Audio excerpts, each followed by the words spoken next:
Ceistneoir Comhairliúcháin faoi Luach Saothair a bhaint den Obair Moladh ní bí agus deich.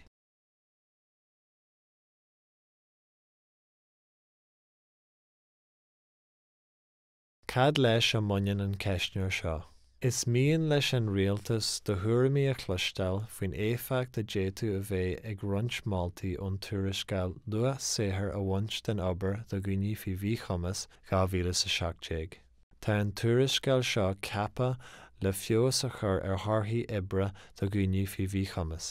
Sa tuairisceáil Luach Saothair a bhaint den Obair, LSBO, rinneadh roinnt Maltaí. Maidir le gá cheann na Maltaí, Moladh ní agus a deich, is é tá beartaithe ná athrú a dhéanamh ar struchtúr ratha an íceacht Liúntas Cuaireann Balla, LCB, agus Liúntas Míchumas, LM, agus Principal an Phlé Luí a thabhairt isteach chun freastal ar bhíonta fostaíochta daoine faoi bhí chumas. Tá papair Comhairliúcháin ina mínítear na hathruithe beartaithe curtha le chéile ag ionadaithe ón airneall míchumas agus ón roinn gnóthaí fostaíochta agus comhfhimirce sóisialaí. Iarrainn muid ort na papair Comhairliúcháin sin a léamh agus an sin na ceistneoirí a comhlainú. www.welfare.ie/makeworkpay.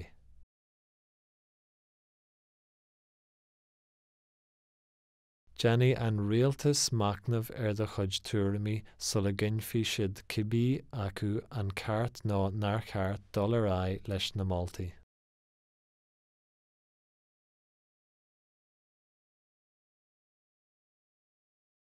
Conas a dhéantar an ceistneoir a comhlainú. Baineann an ceistneoir seo le Moladh ní bí agus a deich. Iartar ort tic a chur leis na freagraí a bhaineann leat féin. Ní gad a ainm ná sonraí ar bí a thabhairt a déitú go méifianán tú a aithint uathu. Ní féidir linn an teolas a cheangal leatsa. Ní bheith éifeacht ag do chuid freagraí ar éilimh leasa thóisialta ratha ná amachán seo.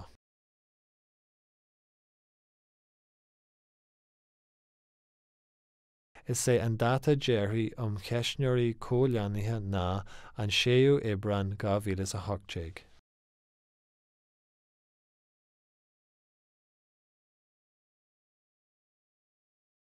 Cuid a héin. Faisnéis farsanta.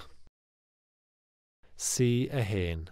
Conas a ggurfa síos ort féin. Curtic le cinneháin le do hall. A. Tá mé faoi bhí chumas agus tá mé níos óige ná 22 bliain d'aois. B. Tá mé faoi bhí chumas agus tá mé 22 bliain d'aois ná níos sinne. C. Is tuismithar ná báil teaghlaigh mé de chuid duine éigin faoi bhí chumas. D. Is fostaí ná oibriú Jonach mé le hagraítheacht bhí chumas. E. Ella. Sonraí le do hall. F. Barlam gan é rá. Má dreagadh tú A nó B dá C a héin, iartar ort ceist dó go 4 híos a ragart agus ina dhé sin na ceisteanna eile. Má dreagadh tú C, D, E nó F, iartar ort dul go ceist a 5. C a dó. Cad é nádar do bhí chumas. Iartar ort tic a chur le categoir amháin ná níos mó. A. Dáile nó leagú réirc trom. B. Bóra nó leagú éisteachta troma. C. Míchumas inchleachta. D. Wathathais. E. Deacrad maidir le fólam, cumhniú ná díriú isteach ar rudaí. F. Deacrad le gníomhaíochtaí bunúsacha fisicacha, mar shampla ní, gléasú, drapústaire dul higgin léhras. G. Deacrart hicálaíoch, mheabhrach, sláinte nó bhothúchanna. H. Deacrart le pian, análú nó éon bhráteacht nó richt ansalach eile. C. Trí. Cén level iditheis is airde atá buinte hama agat. Cur tic le cin amháin le do hall. A. Níor chríocnaí mé an scoil agus níl éon chailíochtaí formúla agam. B. Chríocnaí mé an scoil ach níl éon chailíochtaí formúla agam. C. Teastas sóisiúrach. D. Ardteisteiméireacht. E. Teastas nó diplóma. F. Céim nó níos airde. C. Chathair. Conas a chur fá síos de stadas ibre faoi leathair. Cur tic le cin amháin le do hall. A. Ag gabháil de obair leanamseartha. B. Ag gabháil de obair fart amseartha ach ba bhfeidhm níos mó ibre. C. Ag gabháil de obair fart amseartha ach níor bhfeidhm níos mó ibre. D. D'oibrí mé roimhe seo ach níl obair agam faoi láthair agus tá spéis agam san obair. E. Ní raibh post agam riamh ach tá spéis agam san obair. F. Ní raibh taithí ibre riamh ach tá spéis agam san obair. G. Ag gabháil de obair dheonach. H. Tá ag cuarda ibre faoi láthair. I. Nílam ag cuarda ibre faoi láthair. C. A cúig. Mar a bhfuil tú ag obair faoi láthair, cadatá ar siúl agat. Cur tic le cin amháin le do hall. A. Ag freastal ar theirbhísí lé. B. Ag gabháil de obair dhídeanach. C. Ag gabháil de idithas. D. I mbun oiliúna athleanúcháin. E. Níl mé ag freastal ar theirbhísí lé. F. Ag cuarda ibre. G. Ella. Sonraí le do hall. Iarn muid ar gach duine an chuid eile den cheisneoir a chomhlainú. Áirítear leis sin daoine faoi bhí chumas, báil teaghlaigh, cuaireamóirí, tacaítheoirí nó ionadaithe.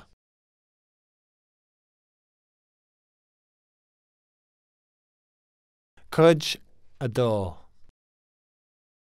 Mínta ibre agus de thuairimí maidir le conas iad a chomhlíonú. C. Sé. Más tú cén fá go bhfuil sé bheith deacair do ghine faoi bhí chumas obair a fháil.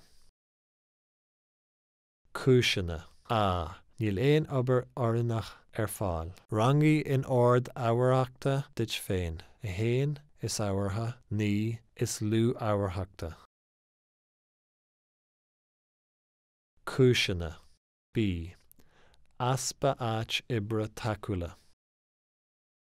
Rangaí in ord ábhairteachta duit féin. A héin is ábhartha, ní is lú ábhairteachta. Cúiseanna. C. Ní féidir cóir a le posta amsú. Rangaí in ord ábhairteachta duit féin. A héin is ábhartha, ní is lú ábhairteachta. Cúiseanna. D. Aspa cuasa iireannach idithais nó oiliúna ar fáil. Rangaí in ord ábhairteachta duit féin. A héin is ábhartha, ní is lú ábhairteachta. Cúiseanna. E. Tá sé deacair an áit ibre a bhaint amach, mar shampla ní léon iompar nó áit na parcaile. Rangaí in ord ábhairteachta duit féin. A héin is ábhartha, ní is lú ábhairteachta. Cúiseanna. F. Imní go bhfuil go mbeadh éifeacht aige ar hidhliaachtaí mar íocaíocht leasa thóisialta nó carta líochta. Rangaí in ord ábhairteachta duit féin. A héin is ábhartha, ní is lú ábhairteachta. Cúiseanna. G. Imní ar chairde nó géalta go bhfuil tú go gcailfí áit a seirbhís lé. Rangi in ord ábhairteachta duit féin. A héin is ábhartha, ní is lú ábhairteachta. Cúiseanna, H. Aspa taci cuí eile. Rangi in ord ábhairteachta duit féin. A héin is ábhartha, ní is lú ábhairteachta. Cúiseanna, I. Eile. Sonraí le de hall. Rangi in ord ábhairteachta duit féin. A héin is ábhartha, ní is lú ábhairteachta. Sí a seacht. Cad iad na tarbhí a bhéadú tú féin na duine éigean fi bhí chumas a bhaint ó gháil de obair. Cúiseanna, a. Níos fearr as ó thaobh airgid. Rangi in ord ábhairteachta duit féin. A héin is ábhartha, sé is lú ábhairteachta. Cúiseanna, B. Níos mó neamhspleáis. Rangi in ord ábhairteachta duit féin. A héin is ábhartha, sé is lú ábhairteachta. Cúiseanna, C. Teangail hóisialta le cóileachtaithe. Rangi in ord ábhairteachta duit féin. A héin is ábhartha, sé is lú ábhairteachta. Cúiseanna, D. Níos mó muinneanna. Rangi in ord ábhairteachta duit féin. A héin is ábhartha, sé is lú ábhairteachta. Cúiseanna, E. Ag saothú incom agus gan bheith ag brath ar chathair stáit. Rangi in ord ábhairteachta duit féin. A héin is ábhartha, sé is lú ábhairteachta. Cúiseanna, F. Eile. Sonraí le de hall. Rangi in ord ábhairteachta duit féin. A héin is ábhartha, sé is lú ábhairteachta. Sí a hocht. Cad iad na tacaí is tábhachtaí a bhéadú cabhrú leatsa ná le duine fi bhí chumas teacht thar wathainní roimh obair a fháil má tá tú ag géirí bheith ag obair. Cúiseanna, A. Níos mó álais faoin obair atá ar fáil. Rangi in ord ábhairteachta duit féin. A héin is ábhartha, sé is lú ábhairteachta. Cúiseanna, B. Áit ibre níos tacúla. Rangi in ord ábhairteachta duit féin.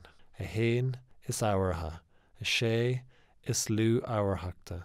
Cúiseanna, C. Cóir le deisina ibre na cóir eile a fháil ar nós oideachais agus oiliúna. Rangi in ord ábhairteachta duit féin. A héin is ábhartha, sé is lú ábhairteachta. Cúiseanna, D. Aiseanna iompar níos fearr. Rangi in ord ábhairteachta duit féin. A héin is ábhartha, sé is lú ábhairteachta. Cúiseanna, E. Dearbhú go gcomadfaí Saothair. Rangi in ord ábhairteachta duit féin. A héin is ábhartha, sé is lú ábhairteachta. Cúiseanna, F. Eile. Sonraí le de hall. Rangi in ord ábhairteachta duit féin. A héin is ábhartha, sé is lú ábhairteachta.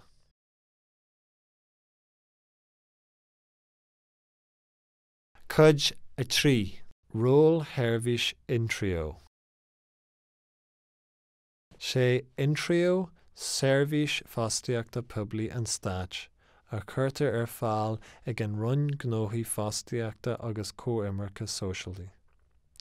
Cuireann sé seirbhísí agus tacaí fostaíochta praiticiúla agus sáin cheapa ar fáil do chuairdaí poist agus do ostóirí. Chun níos mó álais a fháil feicfear www.welfare.ie. Sí a ní. Conas is fearr a déitú seirbhís intrio cabhrú leat féin, ná le duine éigean faoi bhí chumas, obair a fháil. A. Tá sé Jónach. Níl orm é a úsáid ach má hastíonn. Rangi in ord ábhairteachta duit féin. A héin is tábhachtaí, sé is lú tábhachta. B. Tugann anad intrio carúch dom chuig plé, ní gá dom féin cabhar a lárag. Rangaí in ord ábharthachta duit féin, a héin is tábhachtaí, sé is lú tábhachta. C. Bé anad an trio sólúpa agus déalfar liom mar gunne éonar, mar hampla trí ligean dom cara nó ball teaghlaí a thóga liom chuig cruinnithe. Rangaí in ord ábharthachta duit féin, a héin is tábhachtaí, sé is lú tábhachta. D. Bé ball foirne ilte ag anad intrio féidir lá cabhrú liom agus mé ag iarraidh mo chuid mínta oibre a cholíonú. Rangaí in ord ábharthachta duit féin, a héin is tábhachtaí, sé is lú tábhachta. E. Bé teagmhalatha ag anad intrio le hagraíochtaí eile féidir lá cabhrú liom le hideachas, le hiluaint ná gníomhaíochtaí eile. Rangaí in ord ábharthachta duit féin, a héin is tábhachtaí, sé is lú tábhachta. F. Tuigfí anad an trio liom na bachmhainní atá roimh ostaíocht agus cabhraithe siad liom teacht tharstú. Rangaí in ord ábharthachta duit féin, a héin is tábhachtaí, sé is lú tábhachta. C. J. Má tatú faoi bhí chumas, an bhfuil taithí agad an tseirbhís intrio a úsáid chun cabhrú leat obair chur tic le cinneháin le do hall. A. D'úsáid mé intrio le hobair agus fuair mé go raibh sé úsáideach. B. D'úsáid mé intrio le hobair agus ní bhuair mé go raibh sé úsáideach. C. Chúla mé faoi intrio ach níor úsáid mé chun cabhrú liom obair ní dóilm go mbeidh sé úsáide dom féin. D. Chúla mé faoi intrio agus bhain mé úsáid as chun álas faoi mo chuid teidhleachtaí. E. Níor chúla mé faoi intrio. Is C 1 agus C 2 sonraí an scala le do hall an aontaíonn tú ná na niontaíonn tú leis na ráiteas. Ná chur tic in mosca amháin le haghaidh gach ráiteas. C 1. Ceapan go bhféadú go mbeadh náthraithe atá beartaithe maidir le plé luath ina gcóir dom agus mé ag iarraidh mo chuid mínta oibre a bhaint amach. Cílíonn plé luath mas féidir leat agus má tá tú ag iarraidh bheith ag obair go bhfuil tú gach sayas tacaíochta agus is féidir chomh luath agus is féidir chun cabhrú leat posta all. Aontaíonn go hiomlán. Aontaíonn. Níl is agam. Ní aontaíonn. Ní aontaíonn ar chorbaí. Le haghaidh tuilleadh álais faoi na hathruithe atá beartaithe maidir le plé luath, íortar ort feicint an gapéis álais comhairliúcháin ní bí agus J. C 2. Ba cheart go dtabharfaí corú do ghinne a bhfuil ícíocht míchumas a acu chun bualadh le comhairleoir san ionad intrio is sciorra dómh chuna gcuid mínta oibre a phlé. Aontaíonn go hiomlán. Aontaíonn. Níl is agam. Ní aontaíonn. Ní aontaíonn ar chorbaí. C 3. Cad iad na seirbhísí agus na tacaí intrio is mó a bheadh tábhachta duit. A. Álas faoi dhéiseanna oideachais agus oiliúna. Rangaí in ord ábharthachta duit féin. A héin is ábhartha, a ceathair is lú ábharthachta. B. Álas faoi na cinnealatha dhéiseanna oibre a déitú a bheith ar fáil dom. Rangaí in ord ábharthachta duit féin. A héin is ábhartha, a ceathair is lú ábharthachta. C. Álas faoi hacaí atá ar fáil dom agus mé ag dul man oibre. Rangaí in ord ábharthachta duit féin. A héin is ábhartha, a ceathair is lú ábharthachta. D. Ella. Sonraí le do hall. Rangi in ord ábhairachta duit féin. A héin is ábhartha, a ceathair is lú ábharthachta. Gur maithagad as an seirbhís seo a comhlainú.